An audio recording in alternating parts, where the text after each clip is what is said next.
Praise the lord. యేసుక్రీస్తు నామమున అందరికీ శుభోదయం. 2026 మే 6వ తేదీ బుధవారం కొరకు ఏర్పాటు చేయబడిన ఈ రోజు దేవుని వాక్య వాగ్దానం. కీర్తనల గ్రంథం 139వ అధ్యాయం 17వ వచనం. దేవా, నీ తలంపులు నాకెంతో ప్రియమైనవి, వాటి మొత్తం ఎంతో గొప్పది. ఆమేన్. ప్రియమైన దేవుని జనాంగమా, యేసుక్రీస్తు ప్రభువుని తలంపులు ఎంతో గొప్పవి. ఆయన కుమారుడిగా ఈ భూమికి రాకమునిపై తండ్రిగా మనందరం కూడా ఆయన తలంపులో ఉన్నవారమే.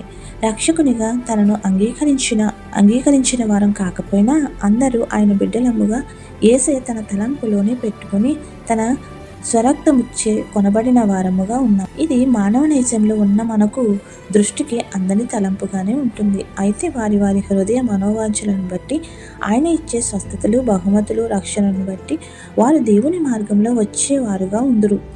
ఆయన అన్యులు ఎడలా చేసిన గొప్ప తలంపును వారు జ్ఞప్తికి తెచ్చుకుని వాటిని దైవ సన్నిధిలో మొరపెడుతూ కృతజ్ఞతాపూర్వకమైన విశ్వాసంతో, నీ తలంపులు లెక్కలేనంత విస్తారమైనవి, పట్టజలనంత దీవెనలు ఇచ్చే ఆయన తలంపులు మొత్తం ఎంతో ఎవరు లెక్కింపగలరు? ప్రార్థన. త్రియేక దేవ, నీ తలంపులు మా ఎడల ఎంతో ఉన్నతం, ఎంతో ప్రియమైనవి. నీవు నీ చూపు, నీ కరుణా కటాక్షాల వాత్సల్యం మొత్తం అంతా గొప్పదో వర్ణించలేమయ్యా.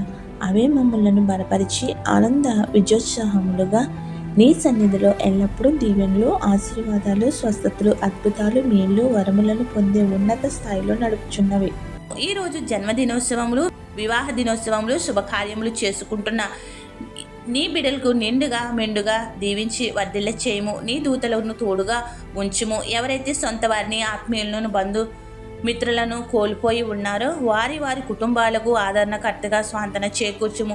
ఈ పరిచర్య చేయుచున్న కుటుంబాలను దీవించి ఐక్యతపరిచి ఆశీర్వదించి మేలులతో నింపమని వేడుకుంటూ, ఏదైతే మరిచితమో విడిచితమో అవన్నీ నీకే సమర్పిస్తూ, తండ్రి, కుమార, పరిశుద్ధాత్మ త్రియేక దేవుని నామమున సాత్వికులుగా మనులను ఆయన యందు భయభక్తులుగా నడుచుకునే దైవస్థితిని అనుగ్రహించి స్వాతంత్రములను అనుభవించగల శక్తిని పొందుకోగల భాగ్యములను మన ఎల్లరికూ దయచేయనుగాక. ఆమెన్. ఇట్లు దేవుని సువార్త పరిచర్యలో మీ సహోదరి. ఆమెన్. God bless you. అందరికీ మరణాత. నీవు లేని చోటేది యేసయ్యా, నీ దాగి క్షణముండలేనయ్యా. నీవు చూడని స్థలమేది